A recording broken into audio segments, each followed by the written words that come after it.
Luca, Cedric, Juan Pablo, if you allow, let's go. Let's start. So we go on the first slide for today kickoff. So in the agenda, I'm showing you who will be your speaker for today. We will have presentation session as soon the speaker will talk. So on my side, as mentioned, Simone Meine here. I'm the president of the DAMA Switzerland Zurich chapter. So the session today, we will see us showing you what we want to do in the area of Switzerland or in the area of DAMA, what DAMA is, also to make sure that we are all back to the same page, although I believe and I'm fully strength on my feet that you all know what DAMA is if you're part of our webinar today.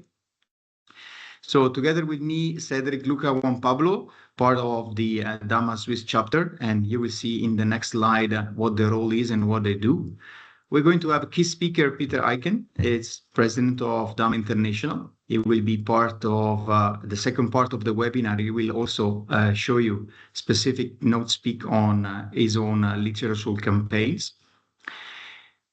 And during the session, we will also show new highlights on events that are coming, what we are preparing for you during the calendar year. And we will also explain the different way to interact with us as a member, as a corporate member, physically or online through webinar. Now, with no other further ado, in the same time, the attendees number has rise to 43 participants. Thank you for being with us. Please take your phone and follow us in the next slide. I would like to ask all of you to scan the QR code on the right side. This is a Mentimeter technology that allows us to collect interaction through the audience.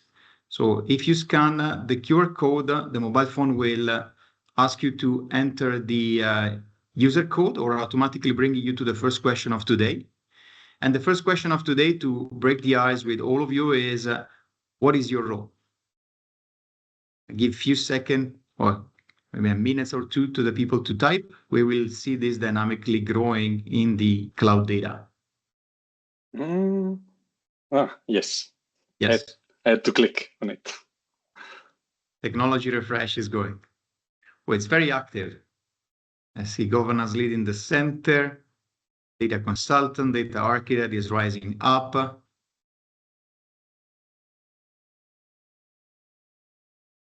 See also the number of participants to the pool, 37 people. Connected, 33 answers provided. Data consultant is taking the lead. Oh, wow. Okay. I think we are, one of the first glances that I see, there's a lot of data as a first word of our title. So I think we are well positioned here, be in the DAMA. And I see also some steward part with us, cloud architect, that is clearly data savvy role. Consultancy is kind of taking the lead in the picture. I think we're all well set in the role and for the purpose of today's webinar. Hold on again with your phone. There will be a second question coming to you. Oh. Let's take it from here. It's easier. How expert are you in those domains? And we'll list a few to make sure that we target our audience. So we have seen a bit of, we have done a bit of triage on your participation for the members that already enrolled in the chapter. We know obviously your LinkedIn profile and we interact with all of you. For the ones that are not yet member, you will see in a few slides how to become a member of the DAMA Switzerland Zurich chapter. Here you see the competing stream. For domain, you can also select more than once. I see a leading data quality. Clearly is one of the most important. BI and data warehouse is also coming up. Quite a dynamic speed here. Let's see who win the race. 29 people voting out of 39.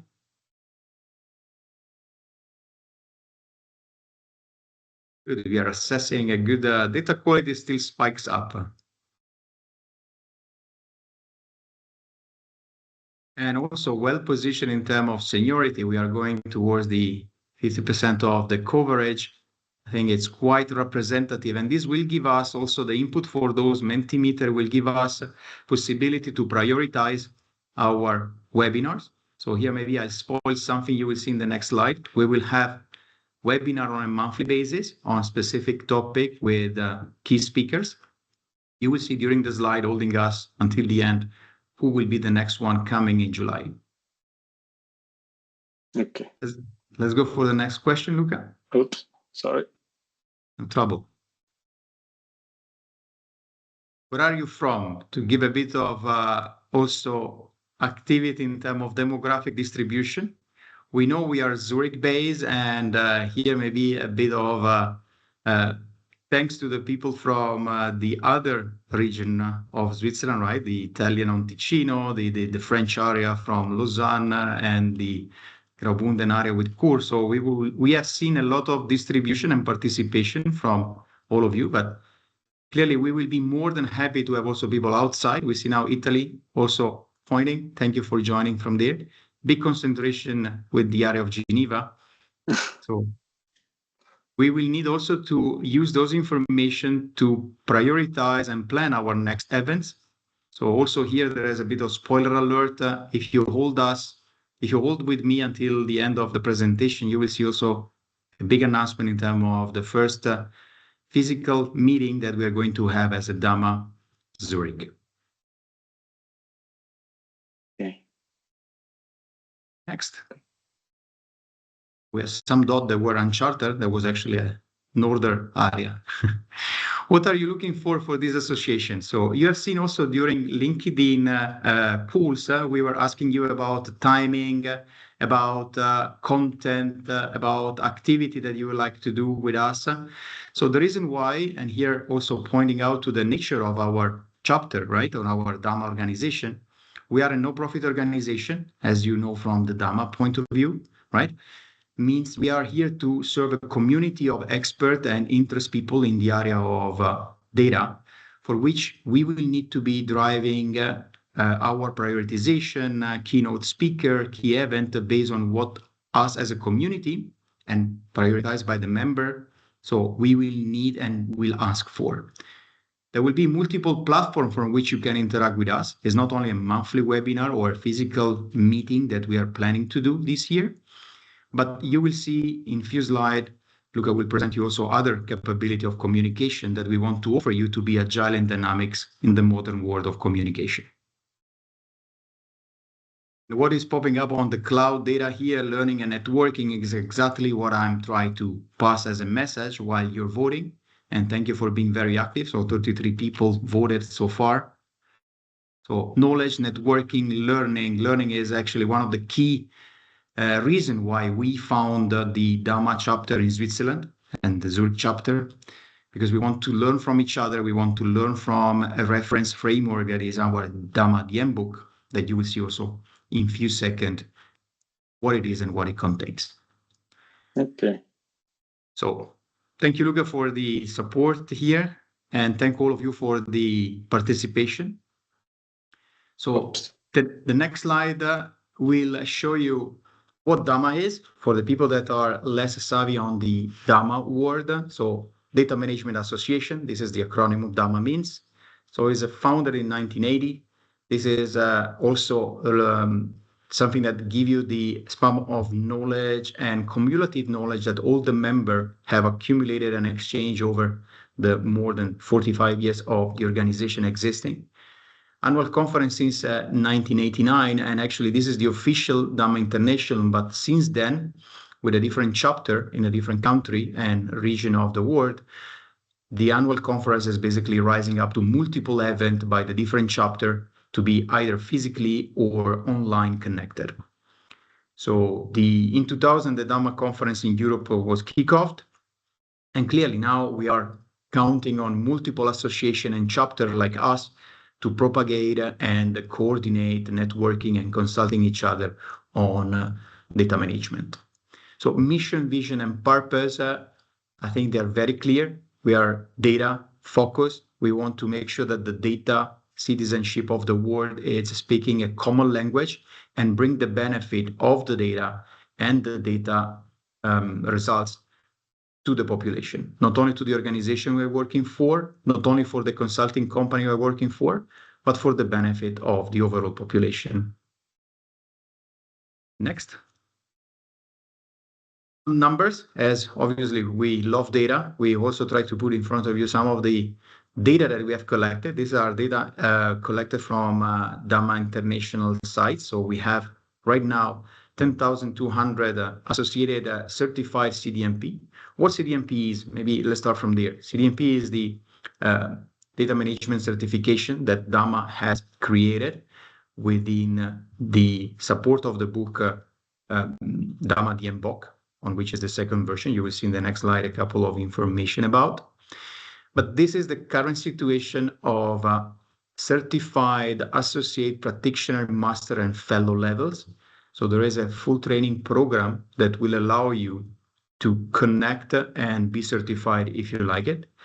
Through DAMA International, through us as a DAMA chapter, and through any other chapter on which you can be part in the globe, you can have capability of supporting discussion, preparation for test and training, and also discounts for what concerns CDMP certification.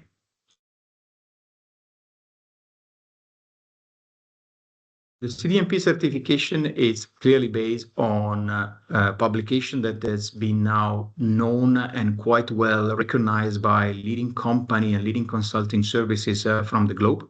So DAMA DMBOK, now at the current version 2, it's been published and revisited in 2024. So published in 17 and revised 24. The DAMA International, together with the chapter and the scientific committee, it's currently reviewing the version 3 publication. If you follow us on LinkedIn, you have seen my current posting. There will be an event where where DAMA International is announcing the new publication and the evolution of the DAMA DMBOK to the version 3. Consequently, the training and the testing and the certification will follow the update.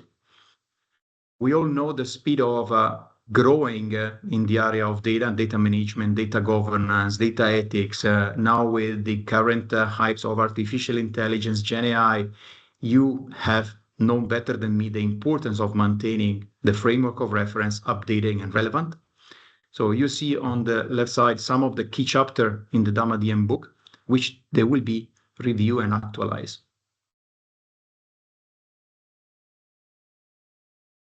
From the DAMA chapter point of view, let's deep dive in our reality as of today. So we've been existing officially from February 25.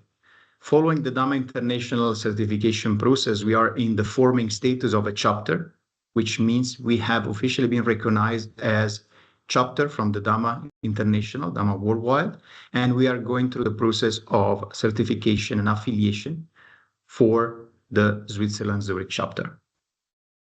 We have currently 23 active members, on which I see most of them part of today's session.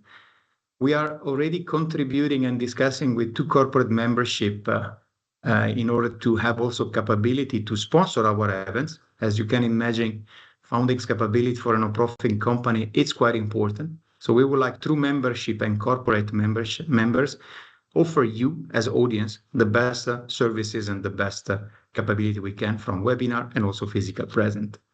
So if you want to know more about us, here you have 2 possibilities. Either type our internet site, damaswiss.org, in any of your browser. You will see the process and the information related to membership and also what we can offer in more detail. Moreover, if you have your ND on the phone on hands, right, your mobile phone on hands, you can also click and follow us on LinkedIn.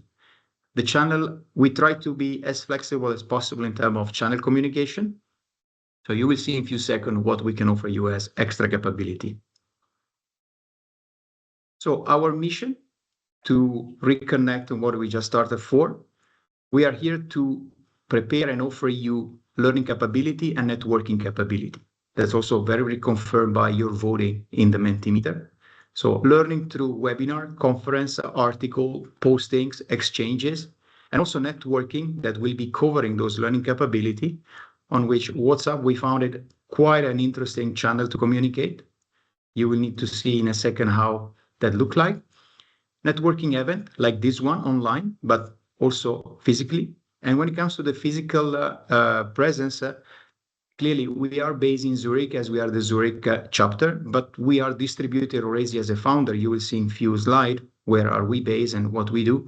So this doesn't prevent us to organize meetings all over the territory of Switzerland, or even being in collaboration with other DAMA chapter that I see also here part of our meeting today, to cross-collaborate cross-country. Last but not least, mentoring. Mentoring something that, sorry, Luca.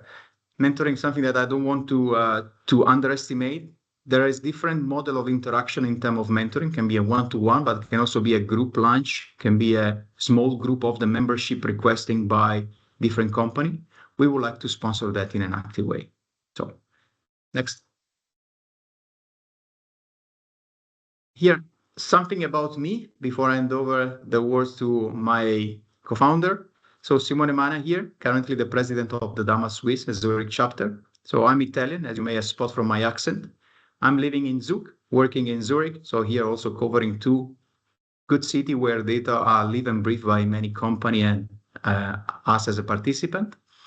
So I'm officially an accountant from my master degree. I have computer science degree developed over the time. I'm a data passionate. I really love to talk about data and everything relating to data governance and data management. My area of responsibility is data governance, taking also compliance and ethics as a current hype and requested from my current employee. I would like to hand over to Luca. Okay, me Luca Pescatore, and I'm from Lausanne and working as head of technology for Argusa, which is a consultancy offering services around data and so on. Before I was a researcher at CERN, so I always worked with data all my life, and well, continuing. Cedric. Frédéric Pompei, nice to meet you.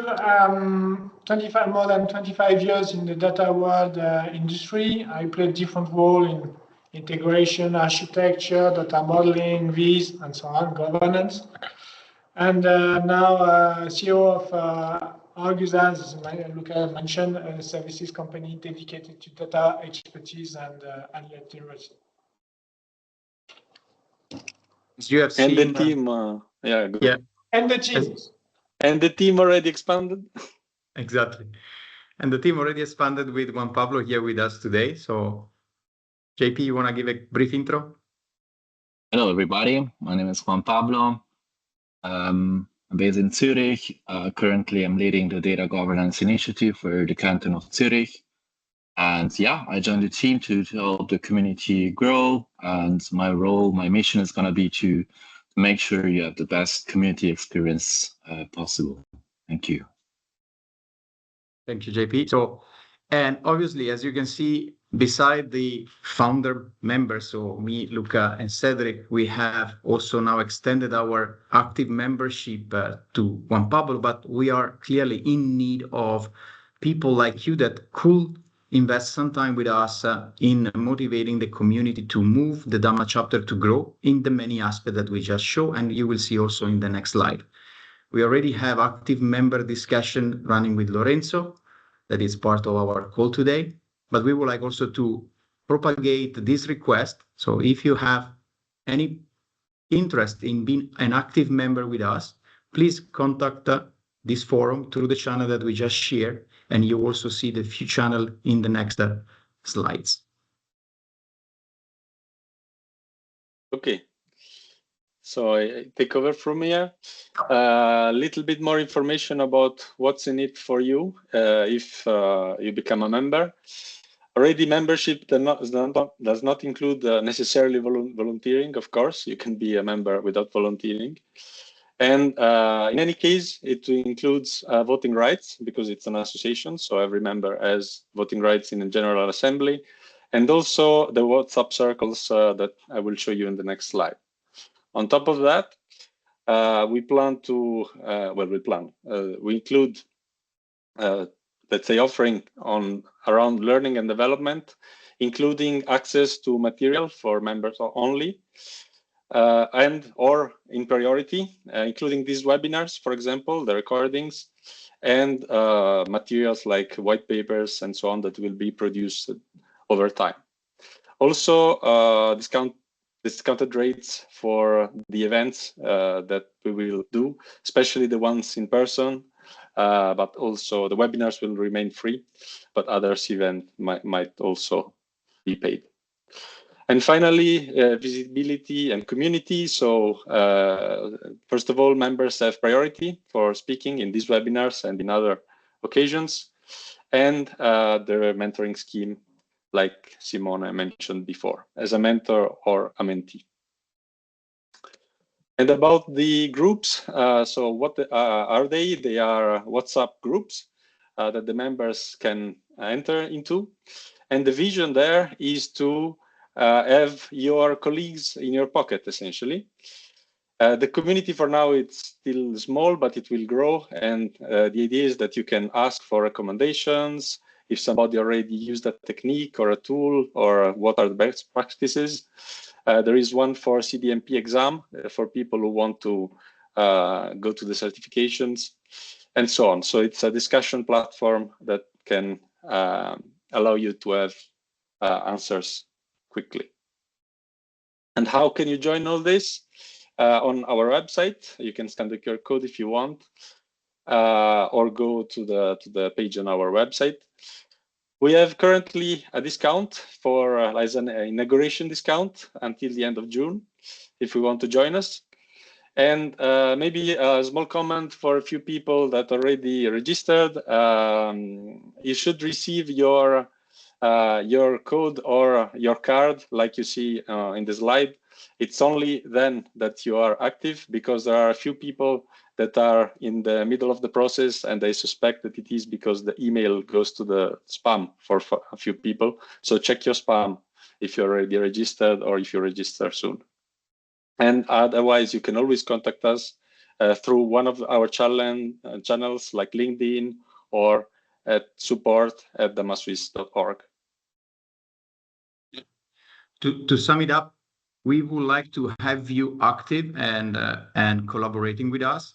We know we are not covering as a professional services most of the things that you are used to work with your consulting services or organization. As we said, we are an organization that will make sure that we serve the purpose of learning and networking, right? So to even enforce that, we are pleased to announce you on the next slide that we have set a date and an event location. It's going to be the 15th of September. Save the date with us. This will be a physical, in-person Alpha Day networking event on which we will be strengthening and communicating with all of you or all the participants. By the time we hope to grow even further than the current 46 participants. So we will be very happy to host you, show you and your colleague or your friends or your interest people in the DAMA chapter, and who better than you can propagate the information of being part of this growing community. So 15th of September is going to be in Zurich. The tail will follow. Stay tuned on our internet site or LinkedIn. And for as all of you as a member, or for the member only at the moment, you will be also actively notified through emails, newsletters, that will allow to keep you tuned and make sure that you can be part of these amazing events. Now, without further ado, our keynote speaker for today, we have Peter Aiken. So, Peter, would you like to give a quick intro of yourself, and then we hand over for your presentation and keynote speak for today?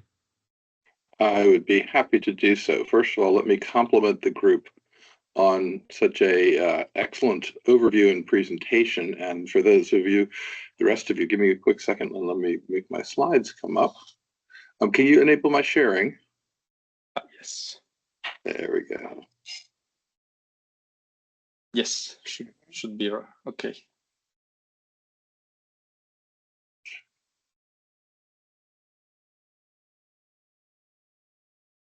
So just a little bit about myself. There's a joke in China that says, in order to be part of DAMA, you must have either no hair or gray hair. And that's one of the things I'm committed to as president, changing, because we clearly need to push this down to get some more young people involved in this. There we go. You should see me now. So yes, I still have the gray hair and no hair sort of category with this, but let me just start by complimenting the group here and saying this is the fastest that we've ever had a DAMA chapter come on board. and become part of the International Association. And Luca, Simone, Cedric have done just a tremendous job of making things happen rapidly for the membership here. Juan Paulo, we're glad to have you as part of the team here as well. And part of the challenge is that as DAMA, we've been a little bit not as skilled in some of the areas. We may be good data people, but we haven't been good marketing people, and we haven't been good organizing people. For example, just 2 weeks ago, I was over in Seattle, which, as you know, is the other side of our country, celebrating that chapter's 40th anniversary. And yet I had somebody else in my organization come along and say, but DAMA International is 45 years old. And of course, the group, this is a group very much like yourselves, were looking at me and saying, well, if DAMA is 40 years old, 45 years old, and we're 40 years old, we know we started before DAMA did, because that is true. The Seattle chapter was started before DAMA was. And so anyway, we're still working with all of the rest of these. Also, if you happen to look at the wrong type of Google search, you will see that we Google Translate translates the DAMA chapters into lady.org, because DAMA, of course, in a Romance language is DAMA, and that means lady. And so we look like a not suitable for work site in some parts of the world. Finally, in China, the word DAMA means wise old grandmother. So again, many different ways of doing this, but once again, let me go back and congratulate the group on having done a very, very excellent job of getting things up and running and of theming this exactly where we want. Again, we'll just take my own sort of crazy country at the moment. Please excuse the politics that we're doing here. We have no idea what we're doing, and it's really scary for us, but that's a completely different topic. We have 50 different states, very much like your cantons, and each of those individual states is trying to learn how to do data all on its own. And we keep saying, no, if all 50 states are trying to learn how to manage data about automobiles better, then we ought to be able to provide common pieces. And so these DAMA chapters are stepping up, sort of linking arms and trying to help everybody, because we see data as a societal type problem with all of this. So anyway, that's sort of me on the side here. You can see I've been an associate professor at Virginia Commonwealth University. Our big sport is basketball. So sometimes you'll see we pop up in the rankings around the March Madness sales. But of course, basketball is not a widely played sport compared to football. And so we most of the time are not really well known. I'm in my second to the last year as president of DAMA. And in 2026, we'll bring in a new president and start to work on the next chapter in our lives. But just to give you all that are really not as familiar with DAMA as perhaps the core group here, when we put together the first DIMBOK and the second DIMBOK, version 1 and version 2, we were all volunteer effort. I liken DAMA to a bake sale. Perhaps Luca, you could make the cupcakes, and Cedric, you could bring the protein, and Simone, perhaps you could bring the charcoal, and we'll all get together and make a bake sale around these topics on this. Now, DAMA has matured to the point where I can hire a professional staff to be part and support some of the efforts that the chapters are doing. Again, your chapter is the fastest that we've had join, sign up, and become to affiliate status on this, and you're well on your way to getting to be full memberships on this. And of course, I hope to see you all on September 15th for the networking site. Just a couple more introduction pieces here. Turns out this is a great week for this. Exactly 1 week ago, we launched our new website. And so for the first time in probably 10 years, we were able to make a general refresh that looks more modern, not modern, but more modern on this. That has actually been a tremendous accomplishment with the team on this here.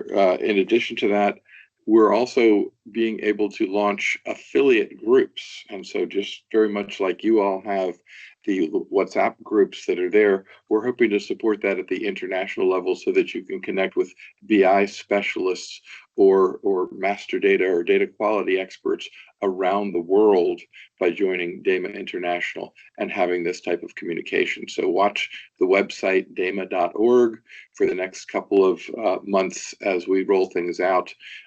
Again, just to give you an idea, the first website that we purchased was not GDPR compliant.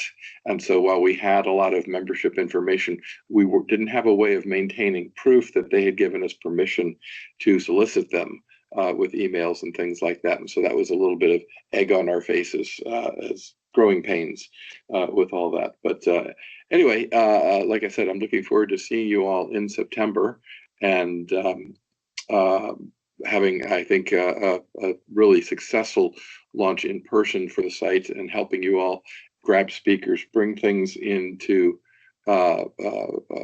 ways in which that will help the local community, because that is what the mission of DAMA International is to help everybody do data better in that. So I think with that, I can turn on to my presentation, Cedric or Luca. Thank you, Peter. Yes. Sure. Okay. Again, happy to take questions on DAMA International in general, but I know some of you are here for some educational pieces, so try not to disappoint as far as that goes as well. The talk this morning is going to be about data governance and data quality to organizational value. And the challenge that we've had in DAMA, as I mentioned before, is a little bit of marketing around this and trying to tell people why these topics are important. And it turns out the easiest way to do that is to connect the people in your leadership to the things that matter to them. Now, not all of you are in the private sector, in which case money is not the most important piece. But if you change the word money to mission, that actually works exactly the same. And so this is from a book I did a couple of years back on this. The real key is that over my lifetime of working with these topics, I have produced tangible savings in the amount of 1.5 billion US dollars. And that is something that is not meant to be bragging, but to be inspirational, because many of you all are producing similar types of value in order to do this. Now, it's just a matter of practicing. It hasn't been part of our educational process to understand these, but this is really where we're headed. So the first thing to note is that I think I've sent the slides to you already, and you're welcome to distribute them. Those of you that are not familiar with my way I do this is that if you're interested in actually having the slides yourself, you're welcome to reach out directly to me and I will be happy to send them. I use something called Keynote for the Mac, so when I translate them to PowerPoint, they don't always turn out, but if these images and ways of talking about this are helpful, you're welcome to them, because that is our goal at DAMA, is to make this easier for you in your respective positions. So the first part of the PDF file that has the slides here also contains a chapter on data governance that is been very helpful by some people. So you can see it's a short chapter, but when you look at the slides, you'll see right away it doesn't look immediately like what you're used to seeing there. Now, onto the first slide here, I'm just going to show you once again, this is our state of Virginia. Again, I live in a state that is on the east coast of, excuse me, the United States. And we're on our third attempt in a 15-year period to implement data governance. And what we're doing, this is the structure they've used each time. They have a data commission and a data governance council and a data governance board and a trustee and a bunch of stuff. And I hope you agree with me. This is a relatively complex piece. There's nothing wrong with it. But if you could imagine trying to explain to what we call the governor of our state, the highest executive in our state government, about this, they have lots of things on their plate. And they look at this and literally their heads explode. They just can't figure out what is supposed to happen and how it is supposed to happen. And that's because, in general, data has not been broadly or widely understood. The analogy is very much like the blind people approaching the elephant for the first time. Some people approach the ears, the nose, the legs, the tail, the side of the elephant, and they get a different impression from it. And data is very much like that. Again, through the relationships that you see in your WhatsApp, groups. People think data comes in from various different perspectives. Nothing wrong with this, but lacking an integrated perspective, it leads to the following situation. Every knowledge worker in your organizations is working with data. That is the definition of a knowledge worker. And yet when you do this, you end up with a situation where you have a fellow here, and this is a YouTube video. The link is down there on the bottom, sorry, upper right-hand corner there. And he's been told how to go out and play the piano. So he's actually throwing pink balls at a piano. And while that's interesting, it's probably not what you wanted him to do. If his goal was to provide nice music in the background at the airport, it's a very different process. He's not going to be successful by doing this. And what this means is that your knowledge workers have discovered data on their own. And the question becomes, at what do we want our organizations, our knowledge workers, to become good at? And the answer should be that if we provide common data training for all of them, it will take our knowledge worker productivity and increase it by a measurable amount. And that measurable amount is something that you can claim credit for with your data efforts. Now, the term monetizing is not a new term from Wikipedia. It's the idea of taking something that's intangible and turning it into something that people pay attention to. And so in that sense, it's a very useful concept on this. So let me turn to a way in which many organizations have approached their data governance. The idea is that they have some form of data leadership, and that usually ends up being one of you on the call here who has said we should look more closely at data, because if we look more closely at data, things will be easier. And you then become by default the data leader, and you start to say, okay, one of the things I should do is look at data governance. And then you start working things at the policy level.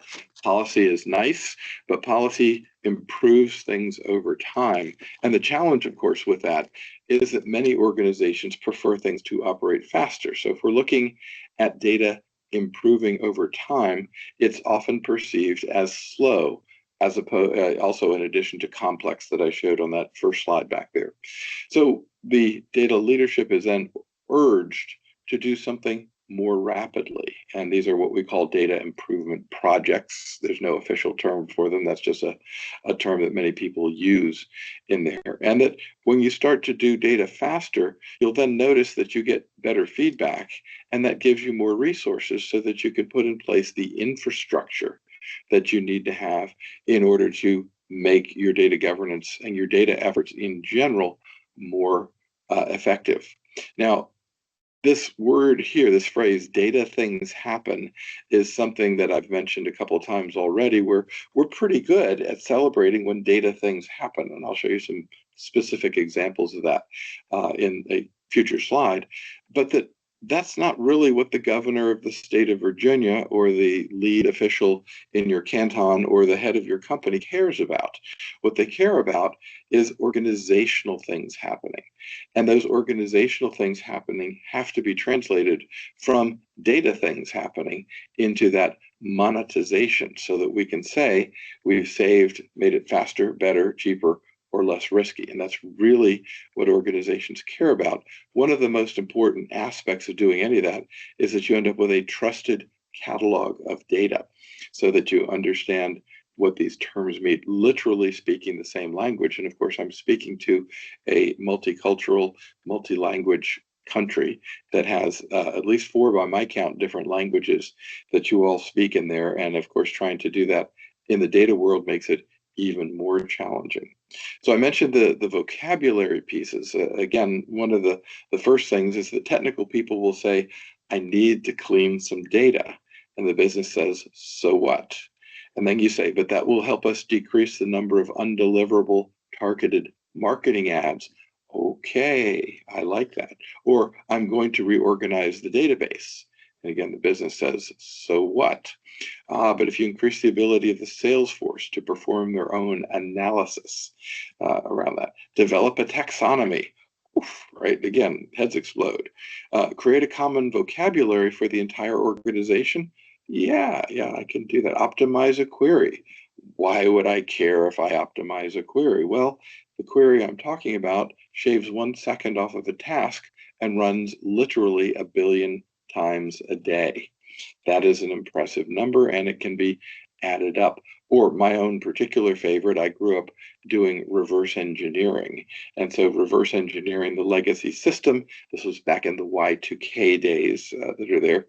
It really means understanding what's good about the old system and making sure we bring the good parts forward, and understanding what's poor about the old system and not bringing those parts forward, making sure that we don't replicate them in the new way of doing things.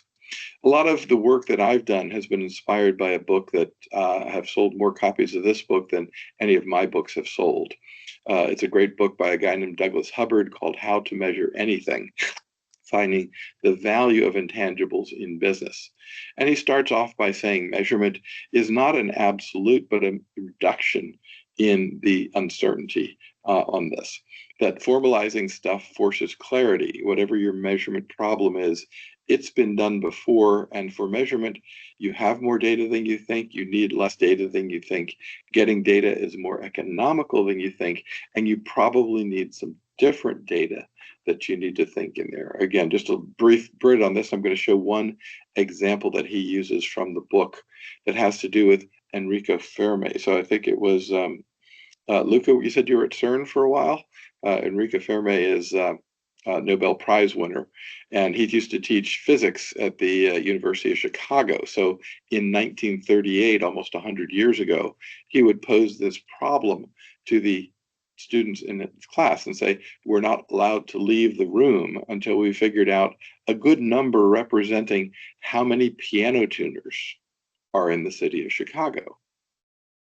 Oh, and by the way, you can't use the yellow pages, and of course, Google didn't exist in those days. But if we take a group such as the 40 plus of us that are on the call here, we could ask the question and come up with an approximate number of people. Now, in the 1938, the city of Chicago had about 3 million people in it. We could pick Zurich or Geneva or Lucerne or any of the other cities and do the same kind of thing.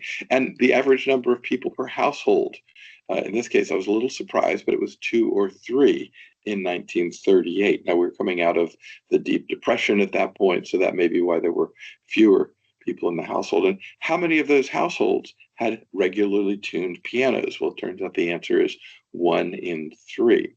And how often do you have to tune a piano? Once a year turns out to be the right number in typical usage for a manually tuned piano. And how many piano tuners can a piano tuner tune each day? Well, the answer is 4 or 5, depending on travel requirements. And how many days a year are worked?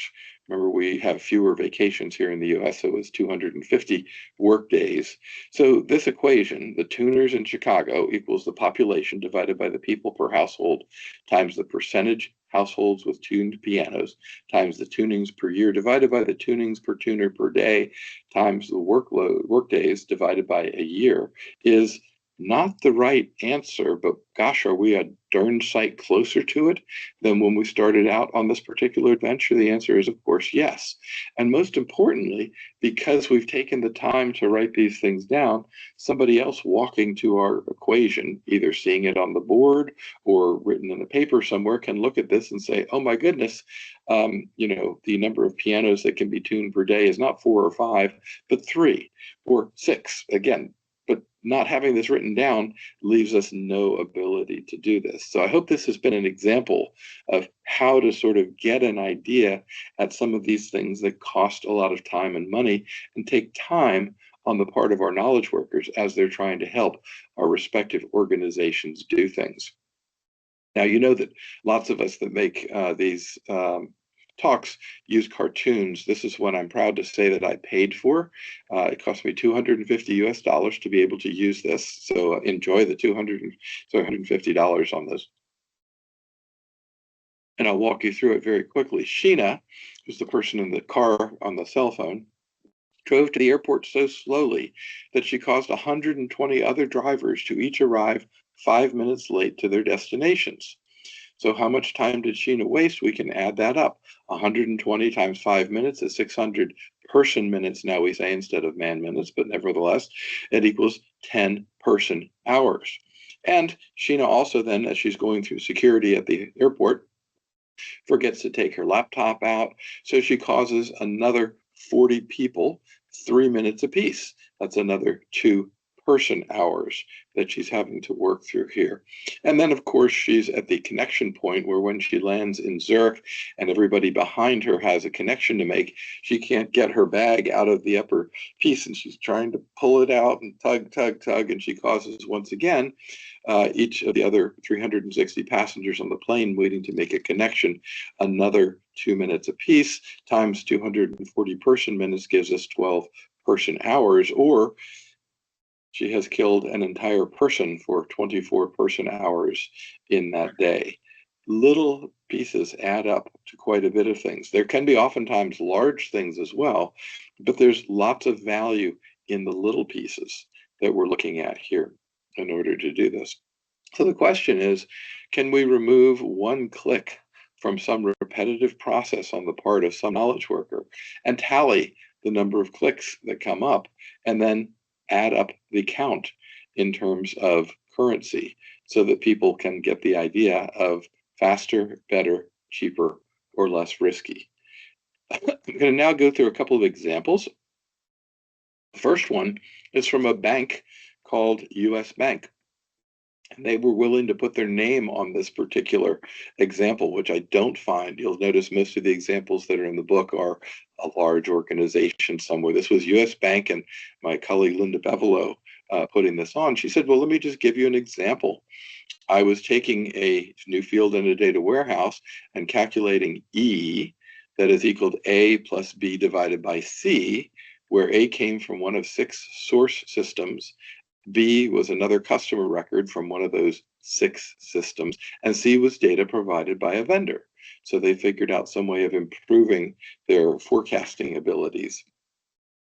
However, just as with most projects, some of the loans were missing field A, others were missing field B, and some of the data that was provided by the vendor was missing for those matches on A and B. And they said, well, the IT people that were working on this went to other systems. We tried to find this stuff, and we went through a bunch of things, but time's up. It's time to actually put in place the system. However, Linda, again, up here in the corner, right, said, well, before I approve that this project is done, how many loans were we able to calculate this new field? And the answer was 43%. Not a good response.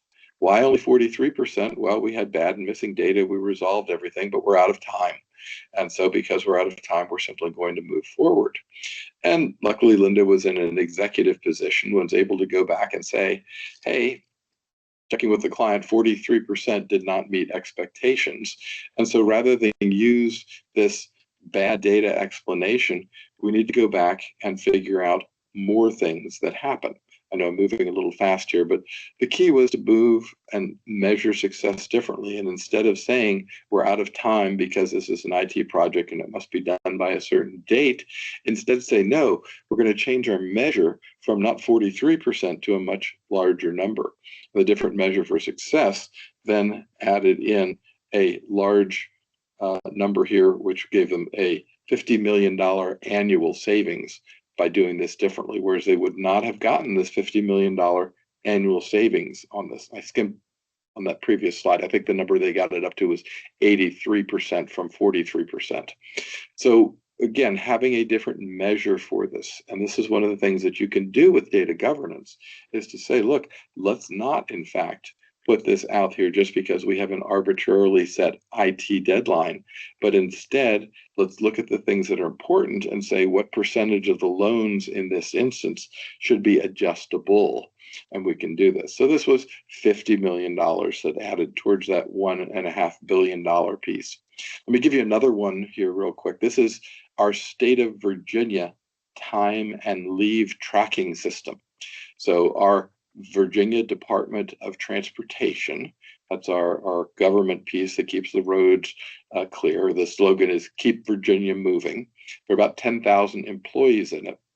And they had to report off to a number of different reporting systems. As a state employee, they had to report to the state system that also accumulated data for the other 250,000 state workers that were involved at the time.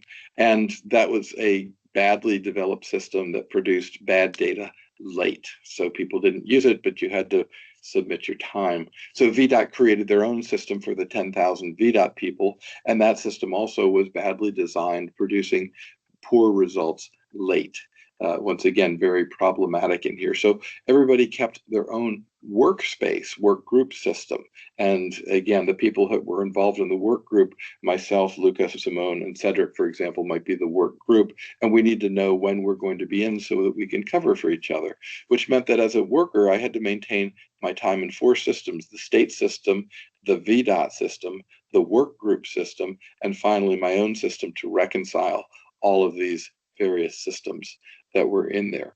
And we decided that that was at least 15 minutes per employee spent doing this time and leave keeping on this. So the first thing we did was measure and grade each of the employees. When I say grade, this is the lowest pay grade up to 15, which is the highest pay grade on this. We did it by district, again, your version of cantons that were there in this. And you know, a first question would come up: why are people at high pay grades doing low-level bookkeeping tasks? So that's a nice piece. You can see that the highest number of them were in Lynchburg, and that was 40 employees. But when we add it all up, we were able to find out that at least 300 employees were spending 15 minutes a week doing time and leave tracking.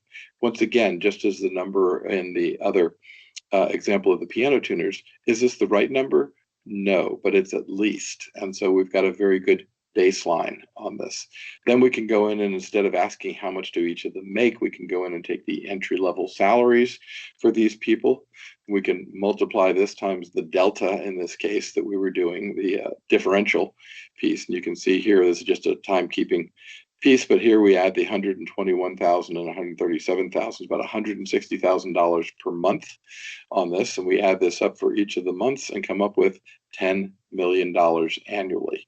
So once again, a very, very nice way of describing this and just simply helping our organizations understand through better data management, there was $10 million that we could help the organization save. So again, we'll add this to the $50 million. Now we're up to $60 million on this. Different example here now. Many of you don't remember Y2K. That's wonderful, but those of us that lived through it have the scars, if you will, from having to go through that process. And I want you to picture a room that I've encountered that has 100 PhDs in chemical engineering, very smart individuals who are dedicated to doing the kinds of things, how to do this. Why would they know whether a product was Y2K compliant or not? Now you say Y2K, well, that was the idea that we needed to make sure that our time and date functions function correctly in order to work with the new millennia on this. So this was an international chemical company, $1 billion plus each year. They developed fuel additives, helped the engines burn cleaner and brighter, and the engines were smoother. And they ran tens of thousands of tests annually. And when they ran a test, they literally went down to the basement of this organization and started putting their tests on. And these tests cost them up to $250,000 a piece. They were spending a lot of money testing all of their various engine parts, trying to figure out faster, better, cheaper, and less risky from an engine perspective. We put this chart together for them, and immediately management said, oh, timeout, that's good enough. We've never understood what it was that this group of 100 data engineers actually did. And we said, no, this is just our diagnostic tool. This is definitely not the overall process. But we could look and say there's problems with it. You have good, smart people manually transferring data, digital data from computer A to computer B. I'm certain anybody on this call could have solved that problem for them. And that they're using USBs, which means data can only be in one place at one time. That they were manipulating data with undocumented macros. They had lots and lots of particular tribal knowledge that needed to occur. They had part of the group were in the European system where they used European measurements, and part of it were in the US where we used our strange English measurements still on all of this. And finally, we got to the root cause of the problem, which was that their databases were not helping them out from a date and time perspective. So once again, we looked at these improved knowledge worker pieces and we're able to come up with $25 million a year. So we're at 60 now, we go to $85 million as we're implementing all of these bits and pieces. Again, lots and lots of these particular examples that go through here. The next one has to do with ERPs, and I'm going to skip a couple slides here just to show you one example on all of this. This was a standard organization that was trying to get off of the mainframe. Perhaps you've heard that talk from your own organizations. Yes, we'd like to get off the mainframe because mainframes are bad. Actually, remember, clouds are just mainframes in another part of the world, but that's a different topic there. By the way, lots of money to be saved in cloud bills too, that you can find. Anyway, this particular company, I found a room full of 100 people again. That number keeps recurring, and they're running around like crazy. And I'm asked the question, because I'm the curious sort of person, what are these people doing? And they said, oh my goodness, our mainframe data is so bad that when we put out an invoice to the customers, it has the wrong customer name, it has the date of the service provided wrong, it has the amount that they were charged incorrectly, it has the whether the service where it was delivered to incorrectly. All of this information has to be changed in here. And I, of course, pointed out to them that it would be easier to correct the data at the source rather than at the tail end of the process. But the manager that was in charge said, well, I don't think so, because I just had the best quarter of the best year that I've ever had. And I think that I'm going to add another 100 people to this particular room. Once again, my head explodes when something like that happens. And I ran down the hall to the CFO, who is a very smart lady, who said, if you can fix this problem in less than a month for $750 million, then I have a positive return on investment in 30 days. That's the kind of thinking, of course, that we need, because the process of correcting the bills delayed their cash receipts by 30 days at a total cost to the organization of $750 million a month, because the organization was an $8 billion a year corporation. Again, these examples are pretty easy to come up with once you know where to start looking at them. I'm going to give you one more example from our own U.S. Department of Defense, which was, I've had the pleasure of serving under different leadership on here. And the challenge was pretty straightforward. They had 2 million in this case, SKUs, that's a stock keepers unit. We, of course, in the military turn around and translate it into something called a national stock number. They were maintaining this information in a catalog, but the catalog had become jumbled. And so what you had were very smart knowledge workers that were looking on a screen and saying an X in column 13 on Tuesday means it's a part that belongs to our Navy, whereas an X in column 13 on a Wednesday means it belongs to the Army. Right? That was literally the kind of calculation they were doing, because the data was in these comment fields in there. And of course, they needed to move this over into a proper database. So the original suggestion was to manually extract the data in here. And I was very proud of this, because it was the first time that I had saved $5 million and a person century of work. So you hear about person years or man years or that type of thing. This was a person century. Let me show you the numbers on this. First of all, there's important to understand that most organizations are not really quite good at managing their diminishing returns. So I'm going to put an artificial number on this and say that each week cost $50,000 US. It did not. Believe me, if it had, I would have retired and had myself a nice villa on the corner of Lake Geneva somewhere and be completely retired. But anyway, just to give you a number, 50,000 here. So we'd spent 200,000 by the time we got to week 4. And of course, during the first weeks, we weren't very good, but by week 4, we had actually solved 55% of the problem. That's pretty nice. We'd also discovered that 12% of the problem, 12% of the data was absolute rubbish. which meant that our problem space had decreased down to 32% of the original problem. And the question, of course, that came up to management, should we continue investing at a rate of $50,000 per week? The answer was yes. So now we got to 140,000. So again, we're looking at a larger number, but notice what had happened. We now had only 9% of the items that were unmatched. And that becomes not a yes, absolutely, you should go ahead, but we should go ahead and try and get, in this case, they wanted us to get one additional set of airline parts. They said, if you can identify those parts, we think that would be worth easily another $500,000 in order to do this. So once again, we invested another 50,000 per week in order to come up with this. And again, got to the actual number, which was 7.5% of unmatched items. 22% of the data was complete rubbish, had no value whatsoever, which, by the way, is a relatively low number on this, and that we had solved 70% of the problem. Now, once again, I don't know about you, but I have a task looking this large, and I managed to reduce it to this large. That's a fairly good, impressive piece. So where's this person century, Peter, you might ask? Well, let's go back to our spreadsheets. Again, 2 million NSNs, 5 minutes per, there's 10 million of those. We can go back and add the number of times, how much people spend at work, Here's my person years, 92.6 person years on this. I rounded it up to 100 person years, and the total cost of, in order to do this, $5.5 million US. This was the original plan.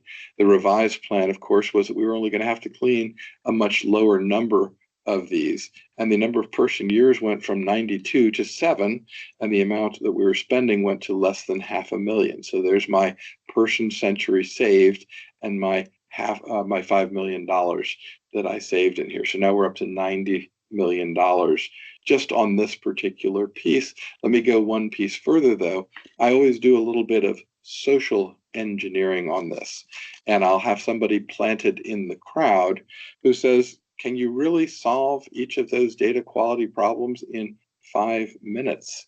Of course, those of you that have been doing this your life understand 5 minutes is not enough time in order to do this.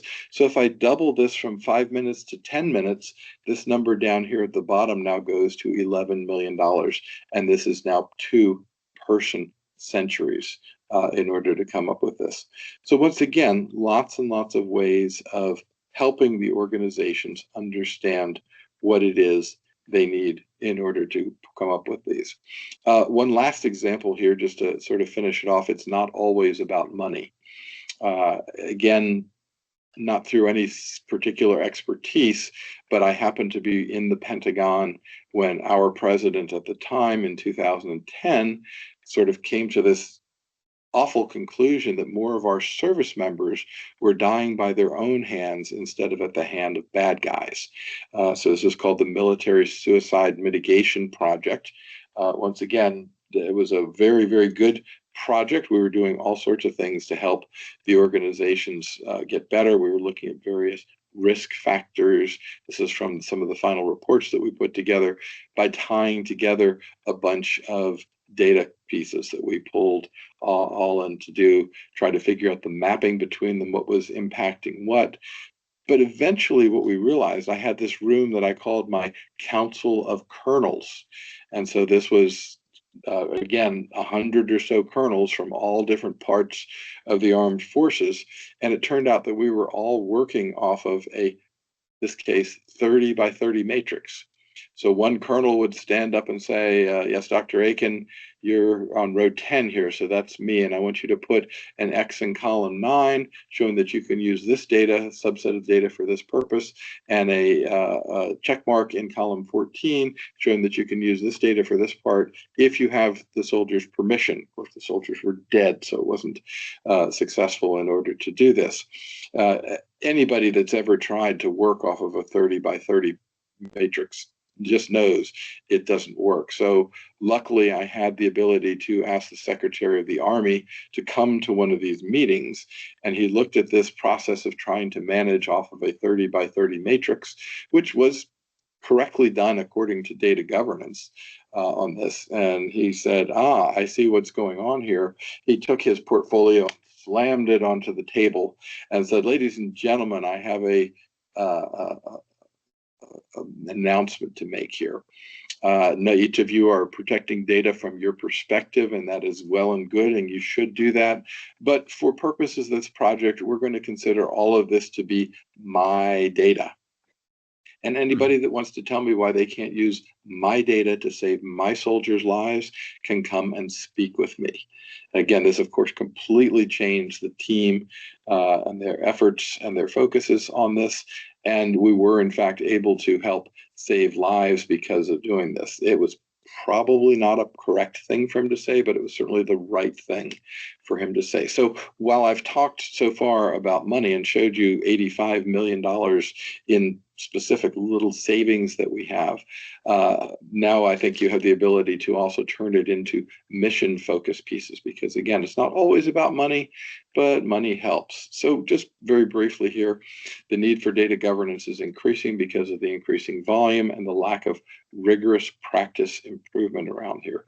On a general scale, governance is a relatively new discipline. It's going to conform to constraints, and you all are the people who are best able to help your organizations do this, driving it by 4 elements: keeping it practically focused on strategy, implementing it as a program, not as a project, gradually adding ingredients over time, and learning the value of storytelling, which of course I've been doing here today.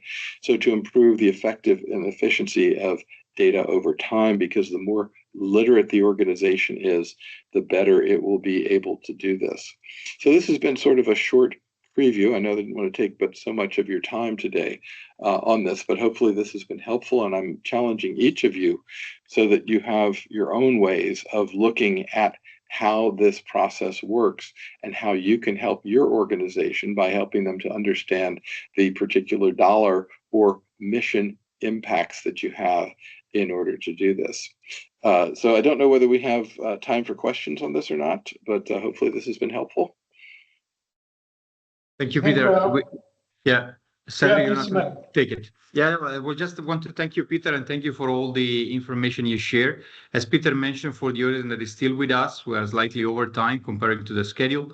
So please get back to Peter or to us if you want to have the slide. We will make sure that the recording and the content will be also available to all the participants. Thanks a lot, Peter. I mean, yeah, I think we don't have time for the presentation. Luca, if you can go back to the slide. So we are not able to launch the Q&A. I would like first, thanks again, Peter, for the great presentation you gave us. I mean, it's really, it was concrete, illustrated with a lot of good example, and makes it real. So it's very useful. It's also a call to action, because Peter will be there for the 15th of September. It would be good to have him and to have the discussion, the possibility to discuss with him on September 15th. And I have 2 last slides to present. One is we have launched the corporate membership. So this is something that will be published normally next week on the website, so damaswiss.org. And you will see that you have different levels with different type of benefits. I make it quick because we are already out of time. And the last thing, so the next slide I would like to present is, we want to create a very active and dynamic community. Therefore, the best way to do it is to have a regular touch point. And the touch point we imagine is to have some kind of webinar every month. So it's quite a lot of, it's ambitious to have every month, but we try to do it. And the next one is July 9, and it will be presented by Anna Pastorello, and it will be during lunchtime. So you have the QR code again to register, because the web page is already ready. And that's the last call to action is, if you are not yet a member, please register. There is some kind of savings also to do it before the end of the month. And just for the last one is, Peter, it was an honor to have you during that kickoff. Thanks a lot for joining us and helping us to launch the DAMA Switzerland Zurich chapter. It's a pleasure. Thanks to the team, and hand over to you, Simone. Thank you, ladies and gentlemen, to being here with us. Apology for the extra time. I think it was very interesting to see what were presented today. If there's any question or we rise a slightly more interest, please reach out if there's still question to be sorted or clarification to be provided. Content will be available in due manner in the next day, either through our channel, internet site, or LinkedIn. So we will keep you posted. And join us in July with Anna for the keynote speak you see on the screen, as well as the 15th of September. I'm looking forward to host all of you in our physical event in Zurich for DAMA chapter Zurich. Thank you, everybody. I wish you a good rest of the day. And thank you again for your patience. Bye. Thank you. Bye-bye.